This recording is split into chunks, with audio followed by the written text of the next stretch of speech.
Hi everyone, welcome back sa ating panibagong video. So today guys, sasagutin ko lang ang tanong dun sa comment na paano daw mag-unlink ng payment method dito sa ating Lalamove.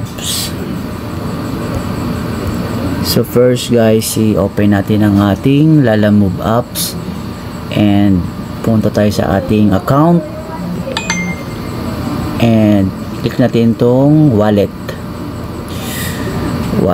and punta tayo sa payment methods, and then dito sa payment methods na yan, i-click lang natin tong edit and click natin tong pula na may dash na sign and click natin yung delete.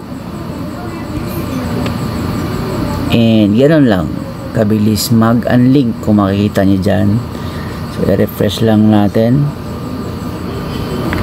pause muna natin ulit and open natin ulit yung Lalamove. And kung makikita natin dito, balik tayo sa account and wallet and payment methods. Ayan guys, kung makikita nyo, wala na akong nakalink na payment method dyan. So, ganun lang kabilis. Thank you for watching.